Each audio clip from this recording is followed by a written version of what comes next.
सफाई कर्मचारियों का बहादुरगढ़ शहर में प्रदर्शन आखिर क्यों? अपनी मांगों को मंगवाने के लिए अभी तक असफल हमारे सफाई कर्मचारी एक बार फिर आंदोलन की राह पर। और मैं जानना चाहूँगा इस वक्त राज्यपाल जी आपसे कि क्या कारण है कि आपने पिछली बार भी का धरने प्रदर्शन किए लेकिन आपकी मांग अभी तक भी मानी नहीं गई।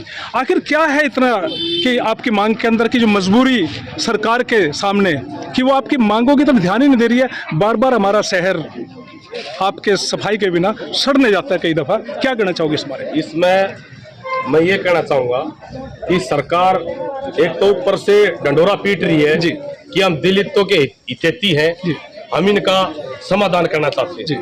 मैं सरकार से पूछना चाहता हूँ, जो सरकार एक बार बार ड्रामा कर रही है, गरीब के घर में जाकर खाना खा रही है जी। आज भैया हम दलितों के साथ हैं जी। मैं सरकार से ये पूछना चाहता हूँ, जिस दलित के घर में खाना खाया ये ढकोसला है, क्योंकि जिस गरीब के घर में खाना खाया है दलित के, उसके घर में ये नहीं देखा गया कि एक चून उसके घर में है कि नहीं है। दूसरी बात, जिस घर में खाना खाया है वो एक झूठा सरकार का एक ढकोसला है और बाहर से खाना मंगा के खाना खा रहे हैं। और हमारी मांग ये है कि सरकार से जो हमारा संघ के साथ जो समझौता हुआ था 29 अक्टूबर को 5 मई को हमारा सरकार से समझौता हुआ था, इन मांगों को लेकर सभी कच्चे कर्मचारियों को पक्का किया जाए और जो ठेके पर कर्मचारी लगे हैं उनको सीधा डायरेक्ट तौर पर ले गया सरकार। लेकिन सरकार ने हमारी जिस टाइम पर हमारी हड़ताल हुई उस टाइम पर सरकार ने बिल्कुल अपने स्पष्ट शब्दों में कहा था कि हम आपके सभी कर्मचारियों को पक्का करेंगे। लेकिन सरकार की मंशा नहीं है। सरकार की मंशा ये है, ये सफाई कर्मचारी है, इनका किस लिए सुनना है? क्योंकि हम हड़ताल पर जाना नहीं चाहते। हमें पता है इस शहर में हम भी रह रहे हैं और हमारे बच्चे भी रह रहे हैं, हमारी मजबूरी है और इसलिए हम हड़ताल पर जाना चाहते हैं। सरकार से हमने 1 महीने पहले अल्टीमेटम दे रखा है कि सरकार हमारी मांगों का समाधान करे। जैसे आपने अभी कहा सफाई कर्मचारियों की मांग के ऊपर सरकार कोई ध्यान नहीं दे रही है, तो आप तो एक बहुत जरूरी अंग है। अगर आप 1 दिन या 2 दिन भी हड़ताल कर देते हैं, बहुत बुरा हाल हो जाता है शहर का, तो फिर आपके साथ ये व्यवहार क्यों? ये देखो, इसमें जिम्मेवारी सरकार की जी, इसमें हमारी तो कुछ जिम्मेवारी बनती नहीं। हमारा फर्ज है शहर को साफ सुथरा बनाने के लिए, लेकिन सरकार का भी फर्ज बनता है कि ये सुबह घर से भूखे प्यासे कई कर्मचारी ऐसे हैं जो सुबह चाय भी पी कर नहीं आते और ये भी नहीं देखते कि उसका बच्चा स्कूल जाएगा या नहीं जाएगा, उसका बच्चा क्या करेगा पीछे रहे। लेकिन इस देश की शहर की साफ सुथराई को करने के लिए सफाई कर्मचारी अपनी जान को जोखिम में डाल के और उस शहर को साफ सुथरा बनाता।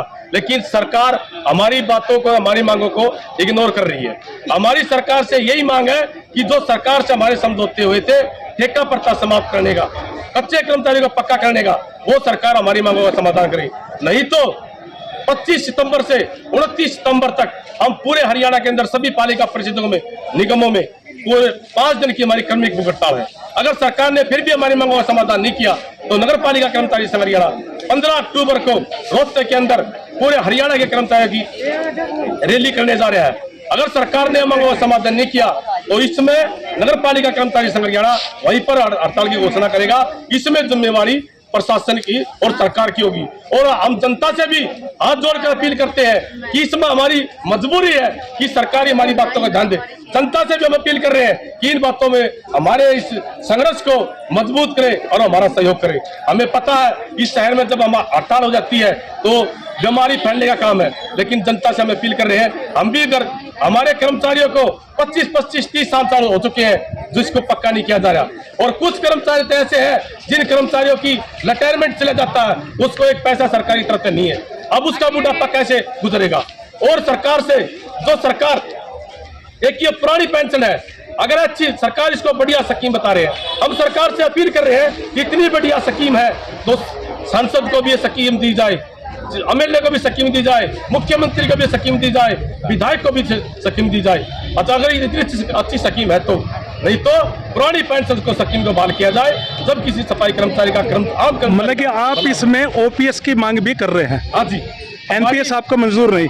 राजेंद्र जी, आप क्या कहना चाहिए?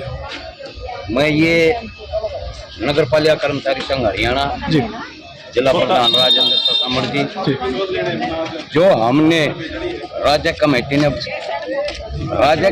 ने सरकार को 1 महीने पहले आंदोलन का नोटिस दिया जी, वो इसलिए दिया है कि 29 अक्टूबर 2022 और 5 मई 2022 को टेबल पर समझौता किया गया था।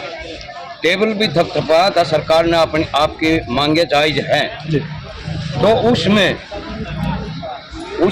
जायज मांगे हैं। उसमें सरकार ने कहा कि जैसे हमारा जोखम भत्ता 4000 रुपये जोखम भत्ता, उसमें 1000 रुपये माना गया था, जितना तो उसका लेटर और जितने 13,000 सफाई कर्मचारी पेरोल पर उनको पक्का किया जाएगा। जिंदाबाद जिंदाबाद जिंदाबाद कर्मचारी एकता जिंदाबाद जिंदाबाद जिंदाबाद झूठी सरकार मुर्दाबाद मुर्दाबाद मुर्दाबाद इंकलाब जिंदाबाद जिंदाबाद जिंदाबाद झूठी सरकार मुर्दाबाद जिंदाबाद मुर्दाबाद हरियाणा सरकार मुर्दाबाद जिंदाबाद मुर्दाबाद सेक्टर का भी द्वार बता दो, सेक्टर का भी द्वार बता दो, दूसरे का भी द्वार बता दो।